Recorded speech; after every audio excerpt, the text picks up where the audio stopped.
So all this has stemmed from the attachments. Now, if that is the case, what then is the cause for attachment? I am taking the logic back step by step. And when I speak in the MIT, I am confident that the listeners, they will be able to follow the logic right down till the end. What then is the cause of attachment? Everybody is attached to different things. Somebody is attached to corporate success to the extent they ignore family life. Somebody is attached to the wife or the husband. Corporate success is insignificant. Somebody is attached to games. For somebody, it's money, money, money all day long. What is the cause of attachment? Anybody like to venture a guess, an answer? You see, we have not thought about it because our focus has been the external world. The cause of attachment really is very simple. When we repeatedly contemplate that there is happiness somewhere, when we repeatedly think there is happiness here, there is happiness here, this repeated contemplation of happiness in any object or person leads to attachment. After all, how did a person get attached to cigarettes? If the person thinks about it, when he or she went to college and experienced the newfound freedom, he saw, my class fellow has got the cigarette dangling in his hand and he's creating these smoke rings. His personality is appearing very impressive. If I do the same, I will also be impressive. In other words, he contemplated happiness in that pipe which creates smoke. Such a ridiculous thing, but he contemplated happiness there.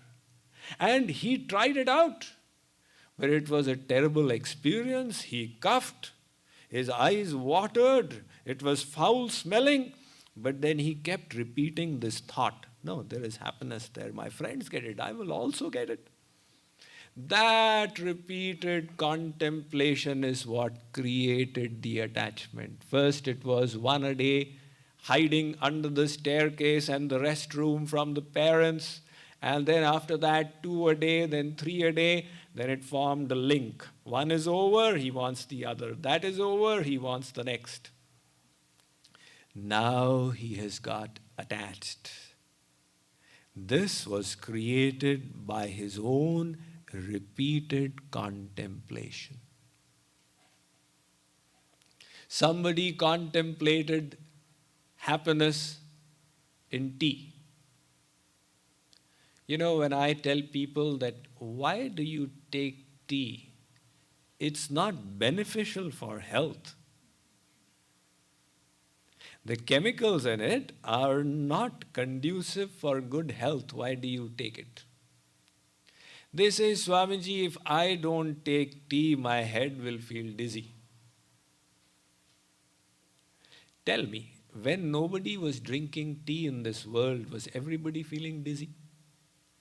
There was a time when tea was drunk only in England. However, when they ruled the world, they pass on the habit to others.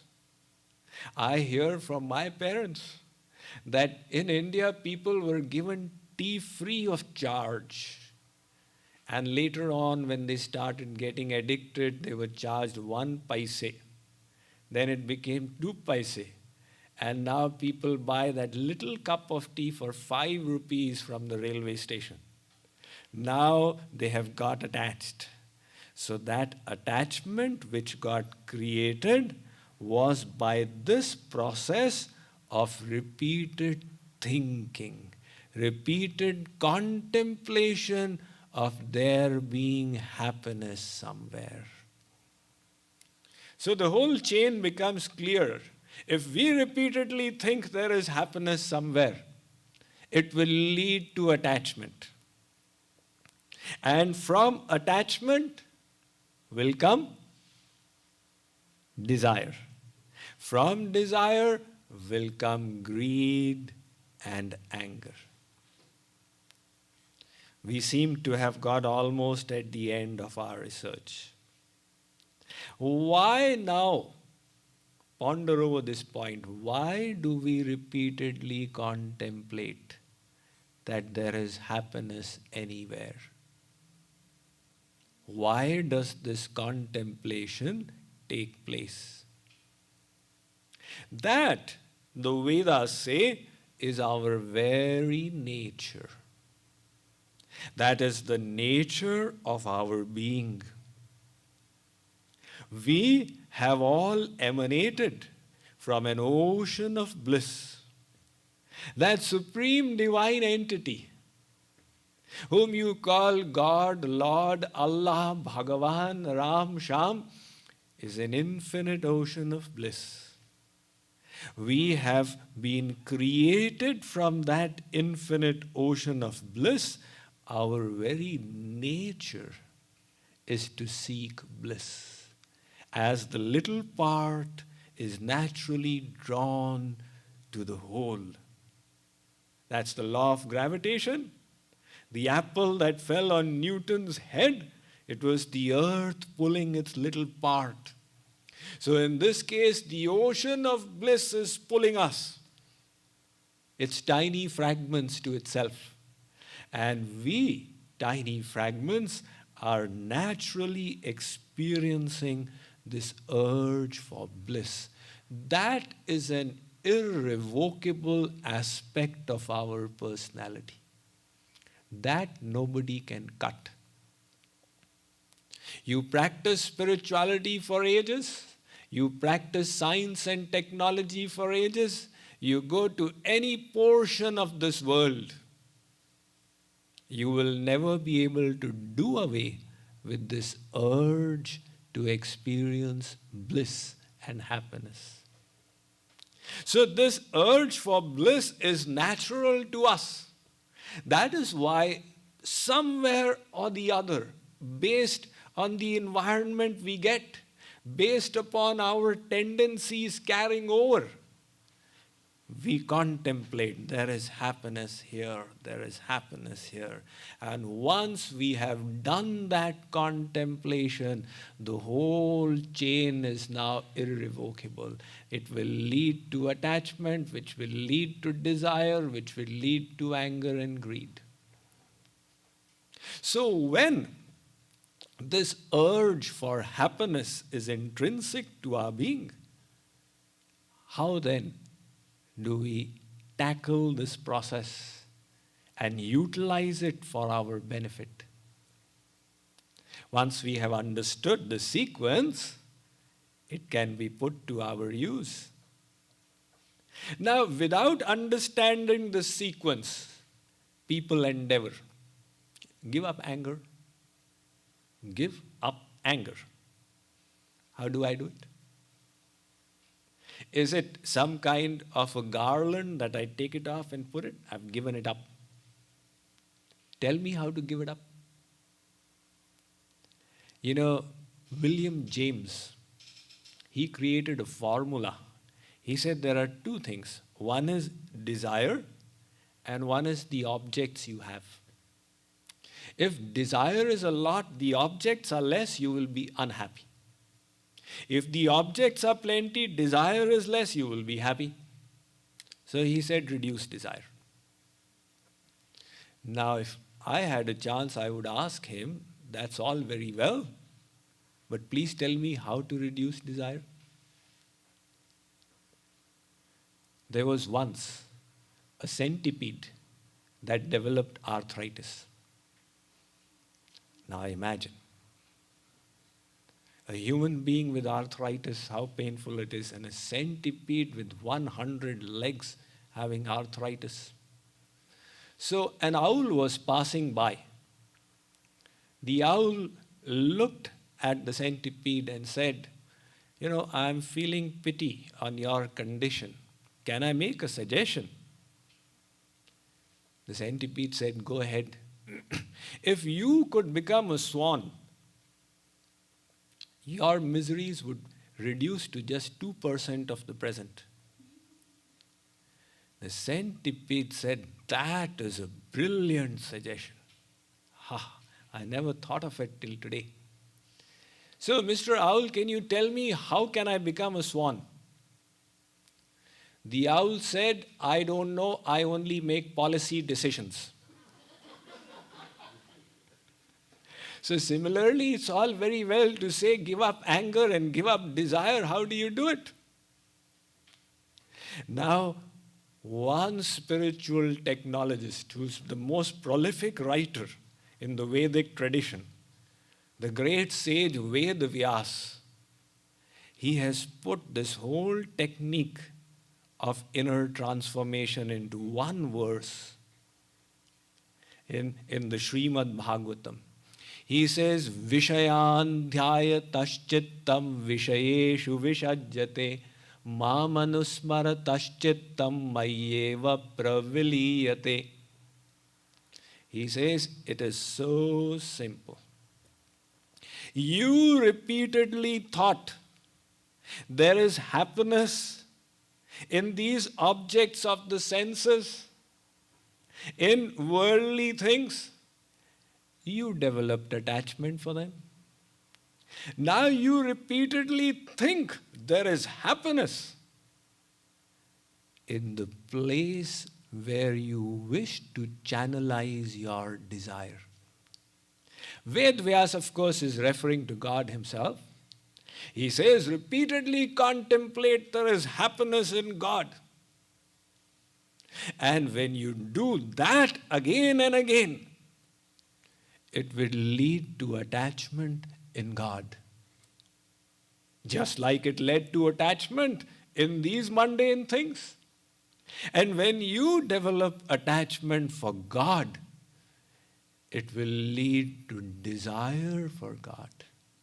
Or if you have developed attachment for knowledge, your intellect has repeatedly contemplated that knowledge is the highest thing.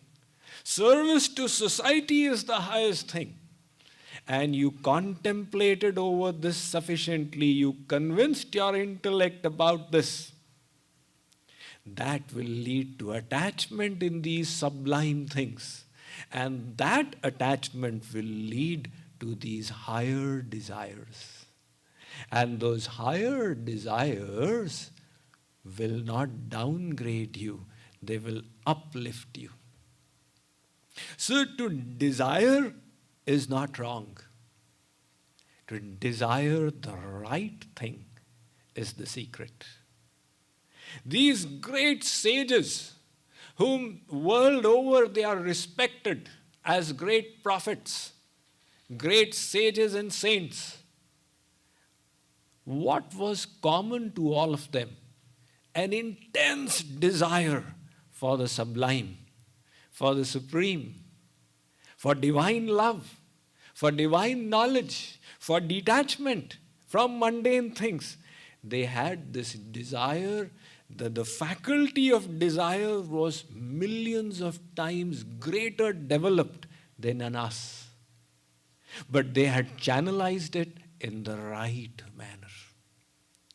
So in this technological system, you decide, focus, analyze, what is it that you cherish in life, that you wish to become, that you hold in high esteem in your intellectual value system, and then contemplate sufficiently over it.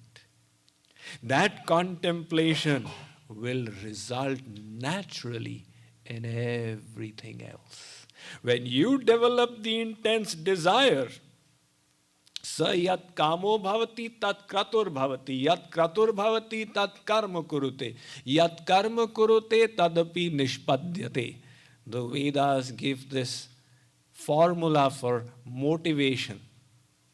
They say when you have an intense desire, you will make a determined resolve. When you have a determined resolve, you will put in intense effort. And when you put in intense effort, that is how you will become. Now the problem is, without understanding this system, we allowed our intellect to wander away. We allowed our intellect to do its work in an unguided manner. And if we can understand this, we can guide the intellect, and through the intellect guide the mind. So finally, I would like to present this model that is given in the Kathopanishad.